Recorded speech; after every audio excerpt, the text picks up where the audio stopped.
Hi YouTubers, welcome to another episode of all things Triumph Tiger 1200 Explorer. Today we're looking at the 100,000 kilometer review of this bike. Now the bike itself has done 100,000 kilometers.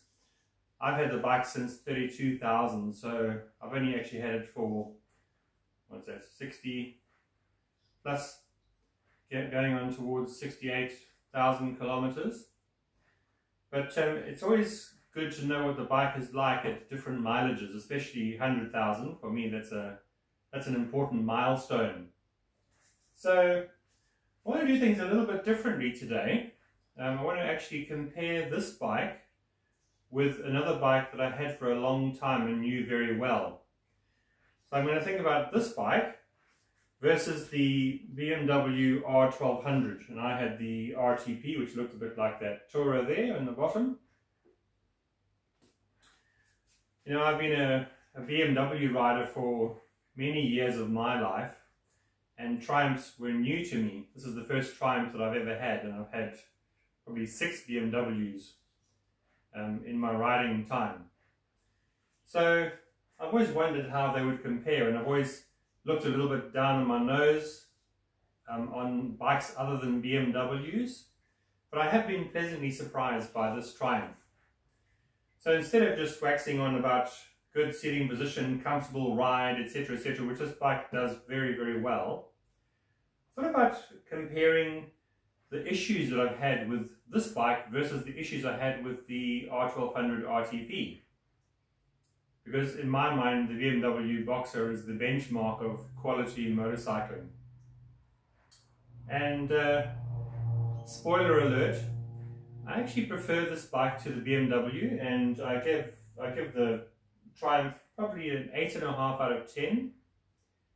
When you consider all its pluses and minuses, I'd probably give the BMW about 8 out of 10. The primary difference between the two of them in my mind is the engine, the feel of the bike. This engine is just more fun, has a bit more power, whereas the Boxer is a great, reliable engine, but a bit of an old clunker and a little bit too agricultural to get a better mark than 8, as good a bike as it is. So there are things which I've listed all the faults that I've had with the two bikes, and bear in mind I had the BMW up until 190,000 kilometers, from 70,000 to 190. I've had this one from 32 to 100,000 kilometers. Now, things that have gone wrong on the Triumph: rear shock, which happened a long time ago, and easily fixable, not terribly expensive. Noisy timing chain tensioner for 10 seconds when you started the bike. That was really noticeable when I got to about 80,000 kilometers, and it was actually fairly easily fixed. I could do it myself, and so can you. The timing chain and the timing chain tensioner really belong together, and also shim replacement. This bike really needs its shims changed when you get up near the 70,000 kilometers, and especially when you notice the bike is not running quite right, it's cutting out at idle. That's the sure sign that the valve clearances are wrong. And I found that the clearances were probably too tight, well, they were too tight on most of the cylinders. And whereas the BMW, man, I checked the valve clearances and that thing way up into the 100,000s, and it was perfect. Every time I checked it, the shims were perfect. And I'm talking about the cam head BMW, the double overhead camshaft one with exchangeable shims. It never needed shim replacement. Those things were rock solid, and never needed timing chain. It was not an issue on the BMW. So the Triumph has definitely been a higher maintenance bike in that regard. The BMW just needed nothing but oil changes, except it did have a few little electronic nigglies.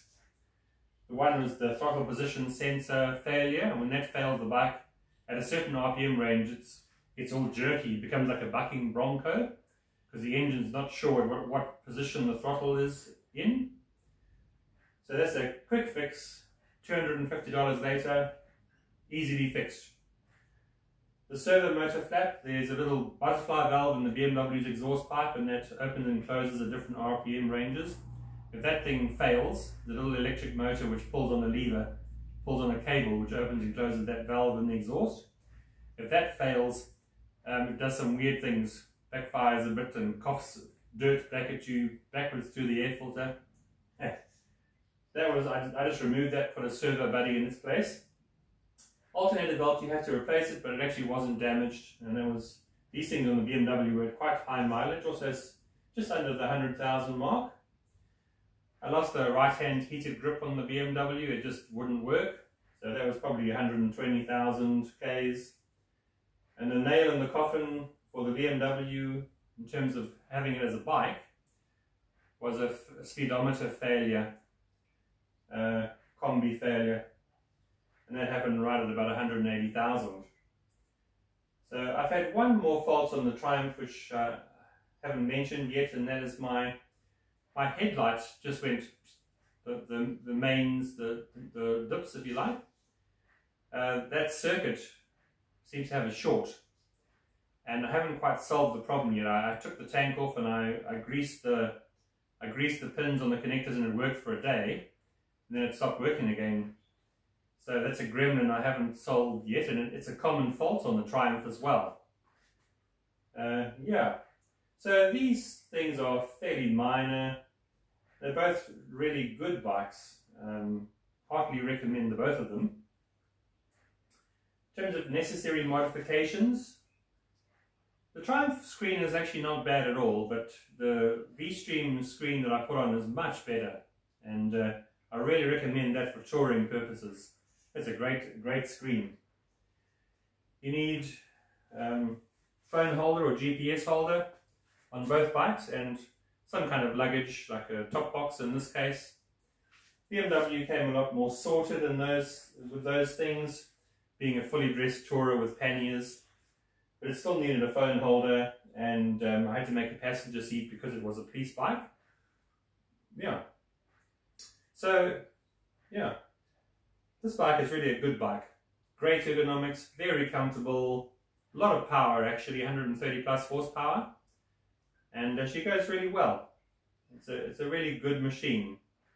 There are a few bikes which are better for just general touring, general riding, commuting. Very few bikes are better than these.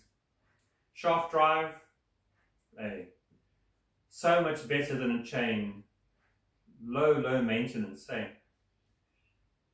So one other necessary modification I needed on this bike was the throttle quick release.